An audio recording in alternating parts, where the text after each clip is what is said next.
औज़ुबिल्लाहिमिनश्शैतानिर्रजीम बिस्मिल्लाहिर्रहमानिर्रहीम अस्सलामु अलैकुम रहमतुल्लाहि व बरकातुहू। उम्मीद करती हूँ आप सब खैरियत से होंगे। आज फ़िज़िक्स का 101 का लेक्चर नंबर 12 करने जा रहे हैं। ये इसमें कहा गया है फ़िज़िक्स में हम पढ़ेंगे पार्टिकल्स के बारे में।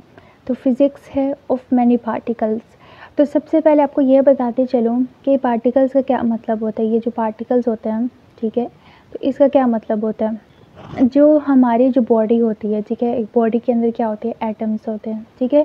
तो बॉडी के अंदर जो एटम्स होते हैं, उस एटम के अंदर भी पार्टिकल्स होते हैं, इलेक्ट्रॉन होता है, ठीक है, जो कि नेगेटिव चार्ज होता है, ठीक है। तो इलेक्ट्रॉन होता है हमारे पास, प्रोटॉन होता है हमारे पास, ये सारी चीज़ें होती हैं, न्यूट्रॉन होता है। तो ये क्या होते हैं, ये हमारे पास पार्टिकल्स होते हैं। तो क्या होता है कि जो हमारी बॉडी होती है वो क्या होती है, एक कलेक्शन ऑफ पार्टिकल्स होती है कि बहुत सारे पार्टिकल्स को मिलाती है। जो पार्टिकल्स एटम्स के अंदर होते हैं और एटम से ही एक बॉडी बनती है, ठीक है। इसी तरह से इन्होंने कहा है कि जो बहुत सारे जो कलेक्शन होता है पार्टिकल से, उससे वो बॉडी है वो बनती है। ठीक हो गया, ये समझ आ गया आपको। फिर उसके बाद हम पढ़ेंगे कि बॉडी के पास कोई ना कोई सेंटर होता है, ठीक है। यहाँ पर कहा गया कि जो बॉडी है उसके पास कोई ना कोई सेंटर होता है, ठीक है। और इसी तरह से जो मास होता है, किसी भी बॉडी का मास होता है उसका भी सेंटर होता है, ठीक है। सेंटर ऑफ मास उसका भी होता है, ठीक हो गया। तो उसका जो फॉर्मूला उन्होंने बताया है सेंटर ऑफ मास का, वो ये इन्होंने बताया है, ठीक हो गया। ये वाला फॉर्मूला, ये जनरल फार्मूला है, ठीक है। आपने ये याद कर लेना है। जब भी सेंटर ऑफ मास की बात की जाए तो आपने ये फॉर्मूला लगा देना है, ठीक है। अब इसमें क्या है कि हमारे पास दो कंपोनेंट्स यहाँ पे दिए गए हैं, ठीक है। टू डायमेंशंस यहाँ पे दिए हुए हैं, एक्स एंड वाई कंपोनेंट, ठीक है। तो टू डायमेंशंस यहाँ पे दी हुई है।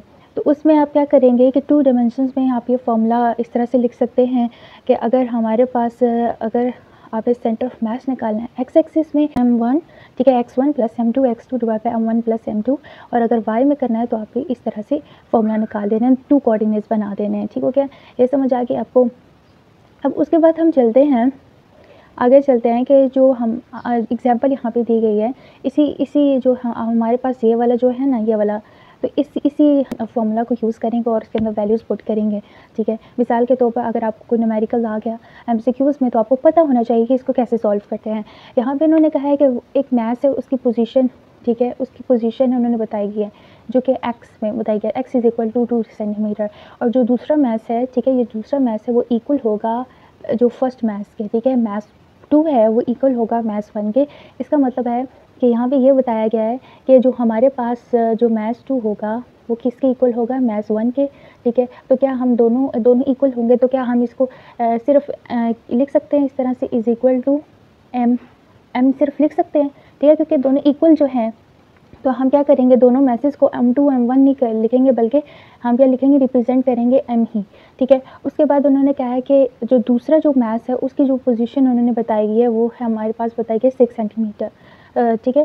तो पहले वाले की बताई गई थी 2 सेंटीमीटर और दूसरे वाले मैथ की बताई गई है 6 सेंटीमीटर, ठीक है। तो इस तरह से आपने हमें बताना है कि इसका सेंटर ऑफ मैथ दोनों का क्या हुआ, दोनों की पोजीशन बता दी है और दोनों के मैथ इक्वल है। अब सिनेरियो समझ आ गया ना, दोनों के मैथ्स इक्वल है और उनकी पोजीशन बता दी कि ये इस पोजीशन में, ठीक है। तो और यहाँ पे कहा गया जो सेंटर ऑफ मैथ होगा, ठीक है, वो क्या लाई करेगा half way between two message के दरमियान, ठीक है। मैं आपको एक अब यहाँ पे आप देखें कि आपके पास एक ये मैथ है, ठीक है, और आपके पास ये मैथ है, ये जो मैथ 1 है, ठीक है, हमारे पास, और ये आपके पास मैथ 2 है। अगर ये दोनों मैसेज इक्वल हुए, ठीक है, दोनों मैसेज इक्वल हुए, तो इन दोनों का जो वज़न होगा इन दोनों मैसेज का, वो क्या होगा हमारे पास, इस यहाँ पे होगा। यहाँ पे आपके पास सेंटर ऑफ मैथ होगा कि सारा का सारा जो वज़न होता है ना, सेंटर ऑफ मैथ वो यहाँ पे होता है। तो मैं आपको फिर से बताती चलूँ, सेंटर ऑफ मैथ किसे कहते हैं, कि सेंटर ऑफ मैथ का मतलब है एक ऐसा पॉइंट जिसके अंदर सारा बॉडी का वज़न मैथ आके जो आ जाता है, उसको हम कहते हैं सेंटर ऑफ मैथ, ठीक है। अगर हम दोनों बॉडीज़ की बात करें, दोनों बॉडीज़ का, इसका भी मैथ है वो इक्वल है, इसका भी मैथ है, दोनों का इक्वल है, तो सेंटर ऑफ मैथ होगा वो क्या हाफ वे में होगा। हाफ वे का मतलब है कि इन दोनों को बिल्कुल हाफ में होगा, इन दोनों के बिल्कुल दरमियान में होगा। और दूसरा स्टेडियो मैं ये बताती हूँ, आपका मैथ एक बड़ा होगा, ठीक है, और एक आपके पास छोटा होगा। फर्ज करें आपका मैथ एक ये है, ये बड़ा है, ये आपके पास छोटा है, ठीक है। अब आपका सेंटर ऑफ मैथ कितना होगा। अब आपको ये पता होना चाहिए कि जब भी आपकी जो बॉडी होती है वो क्या होती है, बड़ी होती है, मास उसका भी ज़्यादा होता है, ठीक है। तो इस तरह से हमारे पास m1 का जो मास होगा, ठीक है, m1 का जो मास होगा वो क्या होगा, ग्रेटर होगा।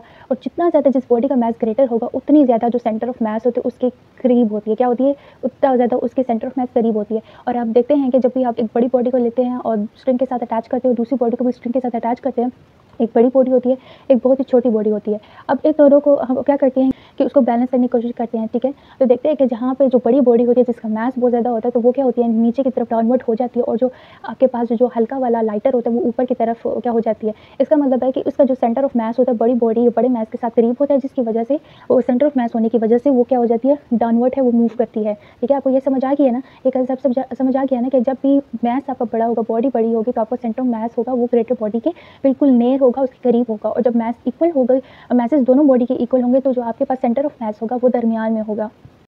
अच्छा, फिर क्या करना है, हमें ये वाला फार्मूला लिखना है। ठीक है, इस फार्मूले के अंदर आपका ये जो आपके पास है ना टू पोजीशन जो 2 है वो क्या था, x1। ठीक है, ये x1 था ना, तो 2 है वो क्या हो जाएगा आपके पास, ये x1 की जगह ये 2 आ जाएगा। और m आपके पास तो मैथ सेम है तो m लिख देंगे। उसके बाद आपके पास जो x2 था, ठीक है, तो वो x2 6 था, तो 6 यहाँ पे आप लिख देंगे। ठीक है, और उसके बाद x2 के साथ m लिखा हुआ है, m भी जो मैथ है वो इक्वल है, तो इसको हम m1 m2 नहीं लिखेंगे क्योंकि मैसेज इक्वल हैं, तो इसलिए हम mm लिख देंगे।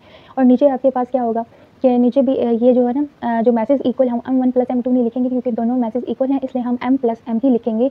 और फिर m प्लस m को किया तो हमारे पास 2m आ गया। और फिर उसके बाद 2 प्लस 6 किया, 8 हुआ, 8 डिवाइड बाई 2m किया, 2 1 2 2 4 से 8 होता है, तो इस तरह से आपके पास 4 सेंटीमीटर आंसर आया। ठीक है, इस तरह से आपने करना है। फिर उसके बाद आप आगे देखेंगे, यहाँ पे लिखा हुआ है, अब दूसरा स्लाइड यहाँ पे ये बताया गया है कि यहाँ पे भी पोजीशन बताई हुई है। ठीक है, यहाँ पे इन्होंने सेंटर ऑफ मास बताया हुआ है कि 4 सेंटीमीटर है। ठीक है, यहाँ पे इन्होंने ये कहा है कि आपके पास एक बॉडी है, मास है, वो क्या, वो बिगर है, और दूसरी से वो भी बिगर है 3 टाइम्स। ठीक है, 3 दफ़ा बड़ी है दूसरी बॉडी से। ठीक है, आपके पास जो मास 1 है, ठीक है, जो मास 1 है वो इतनी बड़ी है, 3 गुना बड़ी है किससे, m2 से। तो हम किस तरह से लिखेंगे, हम इस तरह से लिखेंगे कि जो हम इसको 3m2 लिखेंगे, क्योंकि जो हमारे पास दूसरी बॉडी है ना वो m2 है, और जो पहली बॉडी है वो 3 गुना बड़ी है किससे, m2 से। तो हम 3 टाइम्स क्या लिख देंगे, m2 लिख देंगे। तो ये हमारे पास क्या आ जाएगा, ये हमारे पास m1 का जो 3 जो आ जाएगी। फिर उसके बाद आपको समझ आ गया ना इन्होंने क्या कहा है। तो इसी तरह क्या करेंगे, हम एक फॉर्मूला वही पुट करेंगे। ठीक है, सेंटर ऑफ मास का। तो हमने क्या किया, जो हमारे पास बॉडी है, जो जिसकी पोजीशन है, जो हमारे पास मास है, बॉडी का मास है वो 3 गुना बड़ा है m2 से।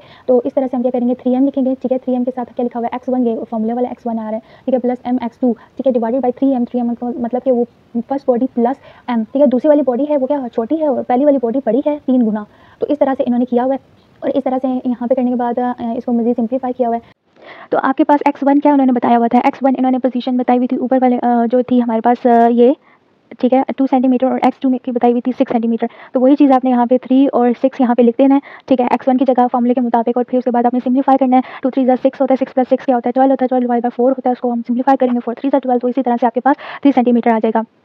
उसके बाद हम आगे चलते हैं कि यही बताया जा रहा है कि सेंटर ऑफ मास है। ठीक है, आपके पास 3 सेंटीमीटर आया है। ठीक है, क्या आया है, 3 सेंटीमीटर आया। तो 3 सेंटी, और जो आपके पास जो फर्स्ट बॉडी थी वो क्या थी, किस पोजीशन के अंदर थी, वो थी 2 पोजीशन में। ठीक है, 2 सेंटीमीटर पोजीशन में, और जो सेकंड बॉडी 6 सेंटीमीटर में। तो इसका मतलब है जो आपके पास सेंटर ऑफ मास आया वो 3 सेंटीमीटर आया है। ठीक है, ये 2 सेंटीमीटर की फर्स्ट बॉडी थी, और जो हमारे पास क्या थी, आपके पास जो सेकंड बॉडी थी वो किसकी थी, वो 6 सेंटीमीटर, और आपके पास सेंटर ऑफ मास आया 3 सेंटीमीटर। मतलब ये जो पहली वाली जो बॉडी थी जो बड़ी थी उसके करीब आया सेंटर ऑफ मास। इसका मतलब है यही होता है कि जहाँ पे बताया गया है, यहाँ पे ये लाइन बताई गई है कि जितनी ज़्यादा वो बॉडी हैवियर होगी उतना ज़्यादा उसके पास क्या होगा, जो सेंटर ऑफ मास करीब होगा। फिर इसी तरह से इसी फॉर्मूले में अगर आपके पास बहुत ज़्यादा बॉडीज़ हैं, बहुत ज़्यादा सेंटर ऑफ मासेस जो उसके आपने निकालने हैं, तो उसके लिए आपने क्या करना है, ये वाला जो समीशन कर लेना है। ठीक है, इसी फॉर्मूले की समीशन कर लेना है, और इस तरह से आप क्या निकालेंगे, अगर बहुत सारी बॉडीज़ का निकालना चाहते हैं तो उसके लिए आपके पास सम करेंगे। ठीक है, सम करने के बाद फिर आप क्या करेंगे, सारी बॉडीज़ को प्लस करने के बाद आप इस तरह से निकाल पाएंगे। और यहाँ पे ये जो बताया गया यहाँ पे, ठीक है, यहाँ पे बताया गया कि जो हमारे पास जो m2 है वो इज़ मच लार्जर, वो बहुत ज़्यादा बड़ा है। ठीक है, दूसरी जो हमारे पास मैसेज है, तो इस तरह से हमारे पास जब भी देखा जाए ना कि आपके पास जो m2 है वो बहुत बड़ा है दूसरे जो मैस से, तो आपका ये फार्मूला होगा, m2 के सेंटर मैस का ये फार्मूला होगा, ये भी आप नोट कर लें। ठीक है, और इस तरह से जो आपका सेंटर मैस होगा वो क्लोज होगा, ग्रेटर बॉडी के क्लोज होगा। ठीक है, जो m2 है उसके क्लोज होगा आपके पास सेंटर ऑफ मैस, तो ये आपके पास ये फार्मूला पता होना चाहिए। ठीक हो गया। फिर उसके बाद हम आगे चलते हैं, तो यहाँ पे क्या बताया गया, जो सिमेट्रिकल ऑब्जेक्ट्स होते हैं, सिमेट्रिकल का मतलब होता है जो सर्कुलर होते हैं या कोई स्फेरिकल होते हैं। ठीक है, स्फेरिकल होते हैं, सर्कुलर होते हैं या सिलेंड्रिकल होते हैं, तो उसे हम कहते हैं सिमेट्रिकल ऑब्जेक्ट्स। ठीक हो गया। अब क्या कह रहे हैं कि इनके लिए बहुत ज़्यादा आसान होता है कि सेंटर ऑफ मास निकालना, क्योंकि जो यहाँ पे जो हमारे पास जो सर्कुलर जो चीज़ें होती हैं, ऑब्जेक्ट्स होती हैं, उनका सेंटर ऑफ मास हमेशा वो क्या होता है, वो दरमियान में होता है। क्या होता है, दरमियान में होता है, क्योंकि उनका मास इक्वली डिवाइड हुआ होता है। ठीक है, तो इसलिए हमें उसका आसानी से हम पता चल जाता है इसका सेंटर ऑफ मास क्या है, सेंटर में है। ठीक है, क्या है, सेंटर में है। तो इसमें यही चीज़ बताई गई है कि यहाँ स्फेरिकल्स में जो सेंटर में है वो सेंटर ऑफ मास है वो करता है, और जो सिलेंडर में क्या होता है कि हमारे पास ये 2 फेसेस होते हैं, जो सिलेंडर होता है ना, जिसकी क्या 2 डायमेंशन वाला होता है हमारे पास सिलेंडर, उसकी बिल्कुल हाफ वे के अंदर, ठीक है, हाफ वे के अंदर क्या होता है, सेंटर ऑफ मास होता है। तो इसमें ये चीज़ें बताई गई है। और उसके बाद उन्होंने ये बताया कि जो न्यूटन सेकंड लॉ होता है, ठीक है, वो किसके साथ वो क्या होता है, उसका ताल्लुक बनता है किसके साथ, सेंटर ऑफ मास के साथ ताल्लुक बनता है, ठीक है। तो वो किस तरह से बनता है, वो इस तरह। अब यहाँ पे आप देखें कि आपके पास क्या होता है कि आप एक बॉडी का सेंटर ऑफ मास निकाल लेते थे, किसका सेंटर, या 2 बॉडीज़ का सेंटर ऑफ मास निकाल लेते थे। एक बॉडी का आप सेंटर में पता चल जाता था, ठीक है, और दूसरी बॉडी होती थी, वो 2 बॉडीज़ थी, उनके दरमियान पता जो ग्रेटर थी उसके करीब सेंटर ऑफ मास था। अगर दोनों बॉडीज़ इक्वल होती थी तो हमारे पास क्या होता था, जो सेंटर ऑफ मास होता था वो क्या होता था, हाफ वे में होता था, दरमियान में होता था। बिल्कुल अगर आप बहुत ज़्यादा बॉडीज़, एक ये बॉडी, एक ये बॉडी, एक ये बॉडी, बहुत ज़्यादा बॉडीज़ की आपने क्या करनी है, सेंटर ऑफ मास निकालना है, बहुत ज़्यादा बॉडीज़ है, और हर एक बॉडी की अपनी फोर्स होती है, उसके अंदर फोर्स एक्ट कर रही होती है, ठीक है, इसकी अपनी फोर्स है, इसकी अपनी फोर्स है, इसकी अपनी फोर्स है। तो इस तरह से यहाँ पे फोर्स न्यूटन सेकंड लॉ के मुताबिक फोर्स है। न्यूटन सेकंड लॉ का फॉर्मूला क्या था, F = m में फोर्स, जो कि फोर्स क्या होती है कि मास मल्टीप्लाई बाय एक्सेलरेशन के, मतलब ये फोर्स का मतलब यहाँ पे ये है कि यहाँ पे मास तो है, मास के साथ इनकी कोई एक्सेलरेशन है, ठीक है। तो हर बॉडी की अपने फोर्स है, मतलब हर बॉडी की अपनी जो मास और एक्सेलरेशन है। अब इनका सेंटर ऑफ मास कैसे निकालें, तो इनका सेंटर ऑफ मास आपने क्या करना है कि आपने टोटल सम करना है, ठीक है। तो सम करना है, सम करने के बाद जब आप देखें F = m में होता है ना, तो क्या होता है हमारे पास, F = क्या होता है, m में होता है, ठीक है, न्यूटन सेकंड लॉ में। तो इसी तरह से क्या करेंगे, अगर हमने फोर्स देखनी है, ठीक है, तो सेंटर ऑफ मास निकालना है, उसके लिए आप क्या करेंगे, जितने भी फोर्स हो रही है, मतलब जितनी भी फोर्स प्रोड्यूस हो रही है तमाम बॉडीज़ के अंदर, ठीक है, वो आपने सम कर देनी है, ठीक है। जब आप सम कर देंगे ना, तो क्या कर देंगे, और ना सिर्फ आपने एक्सटर्नल फोर्स को सम करना है, एक्सटर्नल फोर्स का मतलब होता है किसी भी बॉडी, ठीक है, सम का मतलब होता है कि किसी भी बॉडी के बाहर से फोर्स लगाई जाए तो उसको हम कहते हैं एक्सटर्नल फोर्स। किसी की बॉडी के अंदर जो फोर्सेस हो रही होती है एटम्स और पार्टिकल्स के अंदर, तो उसको हम कहते हैं इंटरनल फोर्स, ठीक है। तो हमने जो सेंटर ऑफ मास निकालना है, ठीक है, तो उसके लिए हम क्या करेंगे, एक्सटर्नल फोर्स को प्लस करेंगे किसके साथ, इंटरनल फोर्स के साथ, ठीक है। तो इस तरह से आपके पास क्या आ जाएगा, आपके पास आप सेंटर ऑफ मास निकाल पाएंगे, ठीक है। तो यहाँ पे क्या, यहाँ पे दिया गया है कि आपने एक्सटर्नल फोर्स को प्लस कर देना है इंटरनल फोर्स के साथ। तो इस तरह से आपके पास टोटल फोर्स आ जाएगी। फिर टोटल फोर्स किसके इक्वल होती है कि = m में, मतलब कि आपके पास जो एक्सेलरेशन होगी, तो फोर्स को आप जो प्लस करेंगे, प्लस करने के बाद जो आपके पास एक्सेलरेशन होगी, उसका आप सेंटर ऑफ मास आपको पता चल जाएगा।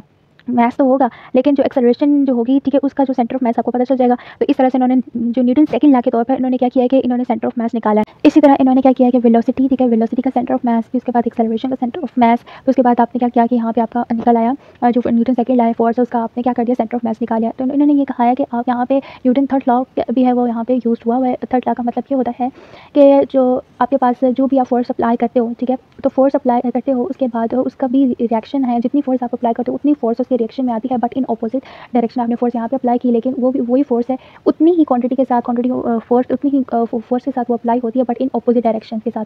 इसको हम कहते हैं न्यूटन सेकंड थर्ड लॉ।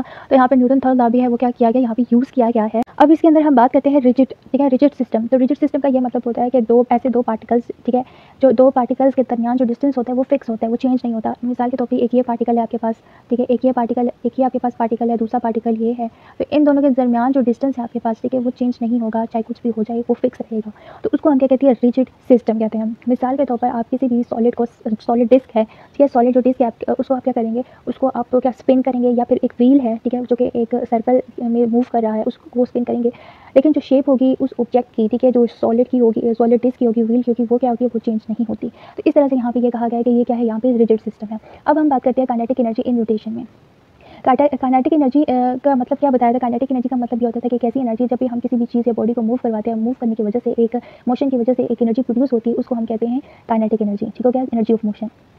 तो इस तरह यहाँ पे जो रोटेटरी मोशन होता है, ठीक है, जो कि एक ऐसा ऑब्जेक्ट होता है जो कि रोटेट कर रहा होता है, ठीक है, तो वो क्या कर रहा होता है, वो मूव कर रहा है, तो रोटेट करना, तो वो भी तो मूव ही हो रहा होता है, चाहे वो रोटेट हो। लीनियर का तो आपको पता था ना, लेकिन जब अब आप बात करते हैं रोटेशनल की, जो मूव कर रहा है, उसके मूव करने का मतलब क्या है, उसके अंदर कोई एनर्जी पैदा हो रही है, बट इन रोटेशन में मूव कर रहा है। तो उस तरह से हम कहेंगे एंगुलर काइनेटिक एनर्जी को डिस्कस करेंगे। एक लीनियर काइनेटिक एनर्जी होती है और एक एंगुलर काइनेटिक एनर्जी होती है, ठीक है। तो एंगुलर जो आपके पास काइनेटिक एनर्जी होती है वो क्या बताती है, वो किसके पर डिपेंड करती है कि कितना आपका ऑब्जेक्ट है वो स्पिन कर रहा है, कितना ऑब्जेक्ट स्पिन कर रहा है, और दूसरा ये बताती है कि उसका कितना मास है वो डिस्ट्रीब्यूट हुआ है, ठीक है। और एंगुलर काइनेटिक एनर्जी के अंदर है हम मोमेंट ऑफ इनर्शिया के बारे में हम बात करेंगे, ठीक है। मोमेंट ऑफ इनर्शिया का मतलब ये होता है कि कितना जो डिफिकल्ट होता है कि किसी भी बॉडी की रोटेशन को चेंज करने के लिए, उसको हम कहते हैं मोमेंट ऑफ इनर्शिया, ठीक है। कि मतलब एक बॉडी है वो रोटेट कर रही है, और रोटेट करने में जो बॉडी को रोटेशन करने में कितना डिफिकल्ट महसूस हो रहा है या डिफिकल्टी हो रही है, तो उसकी रोटेशन है और बॉडी की रोटेशन होने में उसे हम कहते हैं, क्या कहते हैं, मोमेंट ऑफ इनर्शिया। इनर्शिया आप जैसे पीछे वाले लेक्चर्स में पढ़ जाएं, हमेशा जो चीज़ हम जिस फोर्स में अप्लाई करवाना चाहते हैं, हम चाहते हैं कि ऑब्जेक्ट मूव करके इधर चला जाए,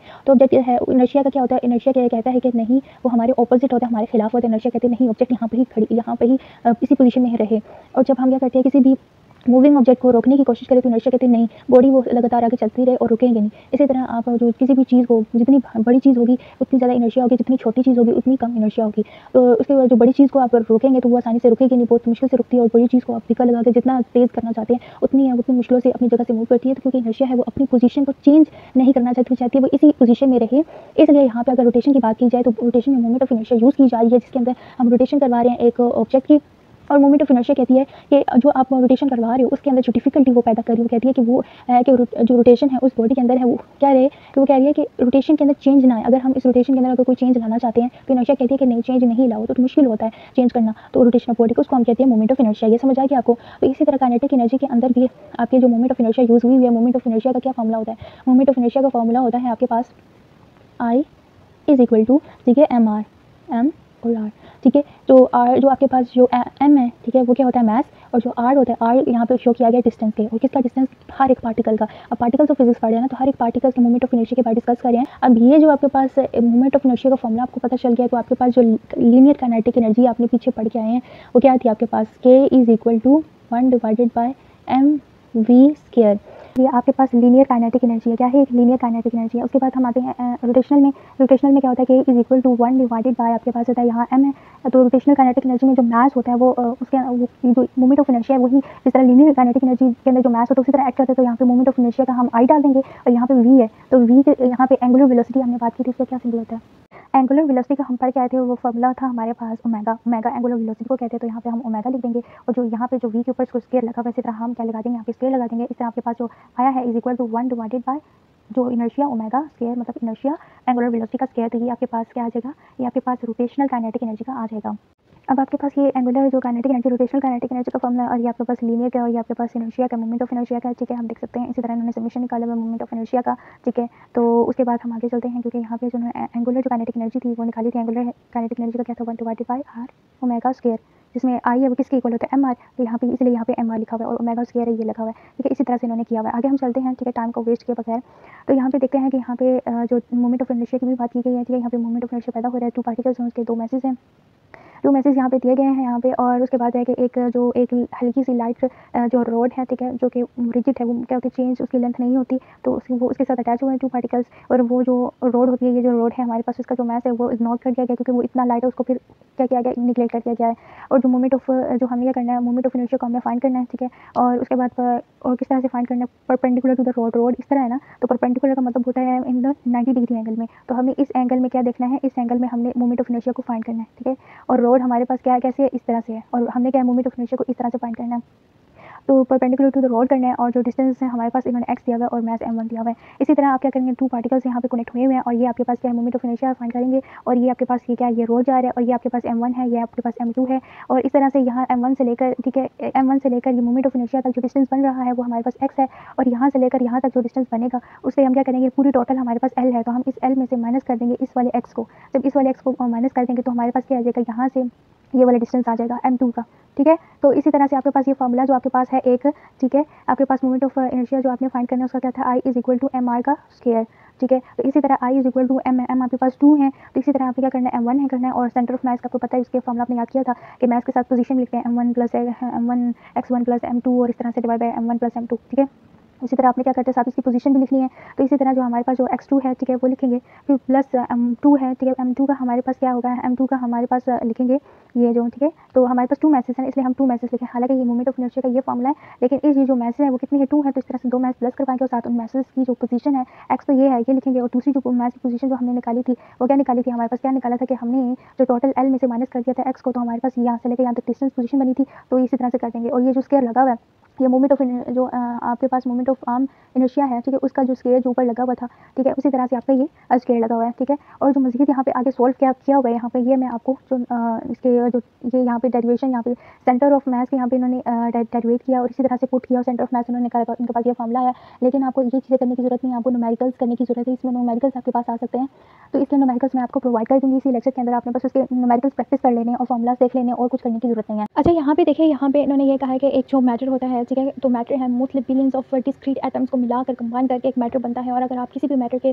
स्मॉल पीसेस भी करते हैं तो स्मॉल पीसेस करने के बाद भी उन पीसेस के अंदर आपको बिलियंस ऑफ एटम्स आपको नजर आएंगे, ठीक है। तो इस तरह से आप डेटा एक्सिबिशन इंटीग्रल को यूज़ करके आपने कैलकुलेट करना आई और आर को। तो इस तरह से आपके पास ये फार्मूलाज आएंगे। इसको भी आपको क्या करने की जरूरत होगी, आपको न्यूमेरिकल करने की, सॉल्व करने की जरूरत होगी और फॉर्मूला आपको पता होना चाहिए। उसका भी मैं आपको प्रोवाइड कर दूँगी। ये सारी चीज़ें छुड़वा रही हूँ उसकी मैं आपको न्यूमेरिकल्स प्रोवाइड कर दूँगी। इसका भी न्यूमेरिकल से जो है प्रोवाइड कर दूँगी, ठीक है। अब हम थ्योरेटिकल कंसेप्ट की तरफ आते हैं, ठीक है। तो इसमें भी ये जो इसमें ज़्यादातर टोटल इन्होंने बताए हुए डेरिवेशन आपको देंगे नहीं, तो आपको सबसे जो क्या दे सकते हैं, आपको न्यूमेरिकल दे सकते हैं। तो सबसे पहले हम यहाँ पे देखते हैं, यहाँ पे जो इंपॉर्टेंट चीज़ की बात की गई है वो टॉर्क की बात की हुई है, ठीक हो गया।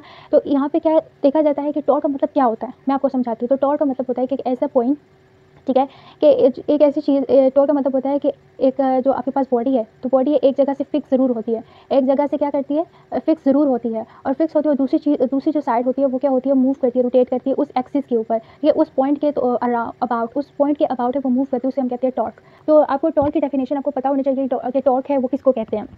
तो यहाँ पे जो टॉर्क है इसका मतलब यह है कि turning effect of force is called torque, या जो फोर्स होती है वो टर्न होती है तो उसे क्या कहते हैं, टॉर्क कहते हैं, ठीक हो गया। और एक और चीज़ मैं आपको बताती हूँ, जो आपके पास ये जो पॉइंट होता है, ठीक है, ये जो पॉइंट होता है, ये जो फिक्स होता है, उसकी वजह से उसके अबाउट है वो जो आपके पास टर्निंग ऑब्जेक्ट होते हैं, कभी ऊपर कभी नीचे, तो उस पॉइंट को क्या कहते हैं, उसको कहते हैं एक्सिस ऑफ रोटेशन। क्या कहते हैं, एक्सिस ऑफ रोटेशन कहते हैं, ठीक है। टॉर्क का फॉर्मूला क्या होता है, torque is equal to R multiply by F, ठीक है। तो आर यहाँ पे क्या डिस्टेंस को लिया गया है, ठीक है, और एफ का क्या मतलब है, फोर्स लिया गया है, ठीक है। तो इसमें मतलब इसमें ये भी बताया गया है कि जितनी ज़्यादा आप फोर्स अप्लाई करेंगे तो क्या होगा कि जब आप फोर्स अप्लाई करेंगे तो क्या होगा, आपके पास उतना क्या होगा, जो ग्रेटर डिस्टेंस होगा, ठीक है। क्योंकि क्या होता है, टॉर्क ग्रेटर हो जाता है। जितना ज़्यादा आप फोर्स अप्लाई करेंगे उतना ज़्यादा जो टॉर्क है वो क्या होगा, प्रोड्यूस होगा। और टॉर्क क्यों प्रोड्यूस होता है, जब आपके पास डिस्टेंस होता है। आपको इस तरह से समझ नहीं आएगी। पहले तो ये आपकी लाइन है, आप ये वाली है तो वो ये हाईलाइट कर लेती हूँ आपको कि ये जो लाइन है आपको पता होनी चाहिए, ठीक है।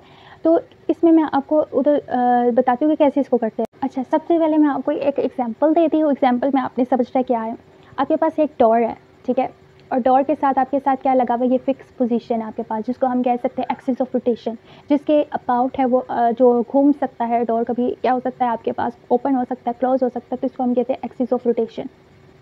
उसके बाद ये ओपन करने वाली जगह है, ठीक है, क्या है, ये ओपन करने वाली जगह है, ठीक है। तो यहाँ पे लॉक लगा हुआ है।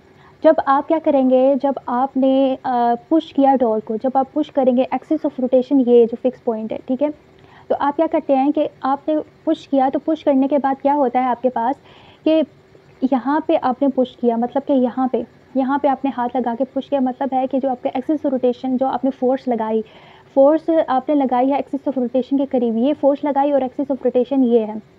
तो जितना आप एक्सिस ऑफ रोटेशन के करीब फोर्स लगाएंगे उतना आपके लिए मुश्किल होगा दरवाजे को खोलना, मतलब उतना मुश्किल होगा टर्निंग इफेक्ट को प्रोड्यूस करना, उतना मुश्किल होगा टॉर्क को प्रोड्यूस करना। तो टॉर्क है वो कम हो जाएगी, मिनिमम हो जाएगी, जिसकी वजह से मुश्किल हो जाएगा आपको टॉर्क को ओपन करना। बिल्कुल इसी तरह जब आप क्या करेंगे कि जब आप फोर्स लगाएंगे, ठीक है, कहाँ पर फोर्स लगाएंगे, एज में, इसके कोने में।